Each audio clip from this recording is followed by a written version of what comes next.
Imajinasi tidak terbatas, Mas. Imajinasi. Jadi saya tidak membatasi diri saya dengan hal-hal yang seperti itu. Ibarat gini, ayam rasanya sama saja, tapi bisa diolah menjadi 1 juta varian makanan.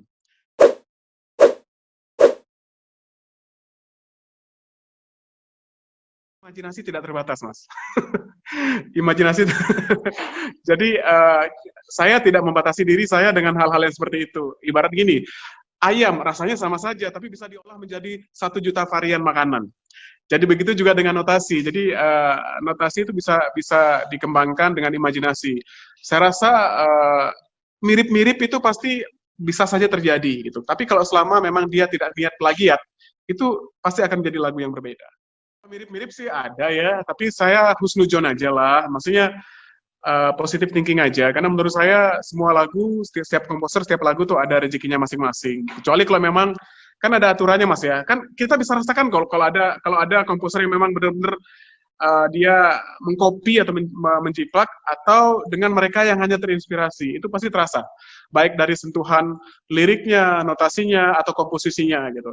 Sejauh ini sih saya tidak terlalu memperhatikan, tapi tidak terlalu concern mengurusi hal-hal yang seperti itu. Jadi justru kalau ada teman-teman yang berkarya, oke, saya mencoba untuk merangkul gitu ya. Paling kalau memang misalnya pas saya tahu lagunya mirip dengan lagu tertentu, ya saya bilangin. Gitu. Nah, hubung ini yang bertanya pada saya ini adalah senior gitu ya. Jadi kayaknya kepingan-kepingan masa lalu tuh hafal kayaknya. Sebenarnya enggak juga. Saya masih suka nyanyi, suka rekaman gitu ya. Cuma belakangan ini kan memang mungkin waktunya untuk menekuni menekuninya kan harus dibagi-bagi, Mas gitu. Artinya selain sebagai komposer, saya di sini juga berposisi juga yang tadi saya cerita produser.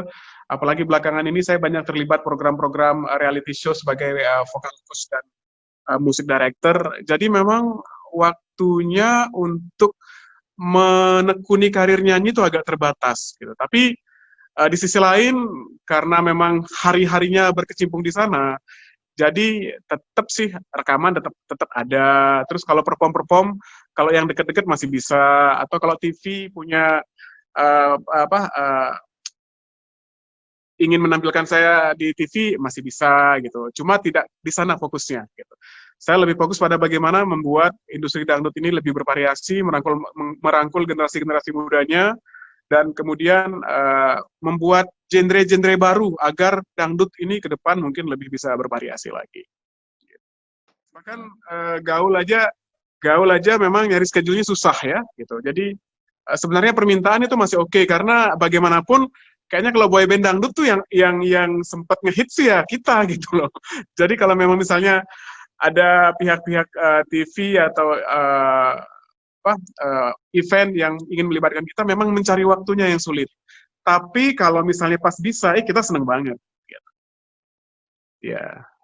Nah, jadi saya sih memang dari awal sudah komit bahwa apapun yang saya lakukan di kedepannya, bekerja apapun, saya ingin mencurahkan hati dan pikiran saya di musik, Mas. Gitu. Jadi saya melihat ke depan itu peluang-peluang di dunia musik itu sangat besar ya.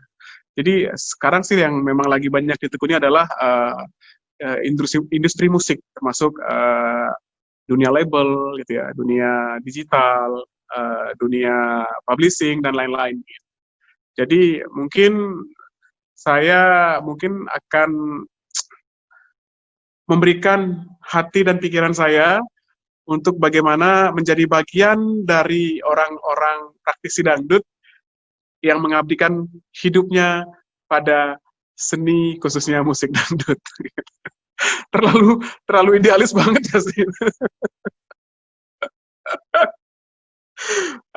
Saat ini sih menjalani hidup sebaik-baiknya, Mas. Gitu, maksudnya Tuhan sudah berikan banyak kesempatan, sudah berikan kesehatan, sudah berikan teman-teman yang luar biasa, sudah berikan rezeki.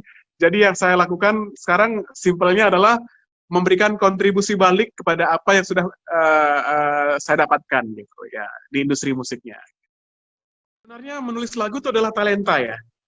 Talenta, artinya saya tidak pernah secara khusus menulis lagu. Kalau untuk saya, kenapa mungkin saya sekarang orang bilang lirik-lirik lagu saya puitis gitu. Jadi mungkin bisa dimulai dengan saya dari kecil memang dari SD gitu, memang hobi membaca sastra. Hampir semua sastra karya sastra karya dari penyair-penyair Indonesia gitu, sastrawan Indonesia saya baca. Mulai dari Layar Terkembang, Salah Asuhan, Tak Putus di Rundung Malang saya baca gitu. Terus kemudian begitu SMA dan kuliah, saya banyak sekali membaca novel dan dulu zaman-zaman cerpen ya. Jadi mungkin hobi membaca itu sangat membantu kita untuk menambah wawasan dalam berpikir dan menulis gitu. Terus kaitannya dengan musik, kalau memang ingin mempunyai imajinasi yang banyak, memang harus mendengarkan banyak genre musik gitu. Jadi dulu saya termasuk orang yang tidak terlalu dekat dengan dangdut gitu. Bahkan kalau dengar dangdut tuh bisa ngomel-ngomel saya dulu kalau waktu ini ya, zaman-zaman SMA ya gitu. Dulu dengernya kan biasalah anak SMA ya, dengernya mungkin lebih ke band, blues, R&B, soul gitu ya, rock gitu ya.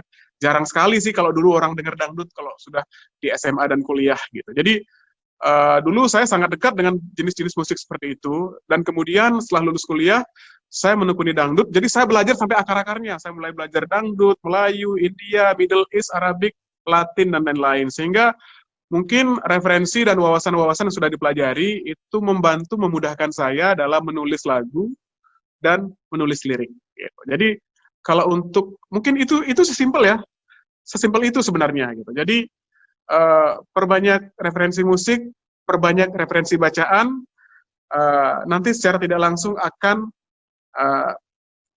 bisa menjadi komposer yang oke.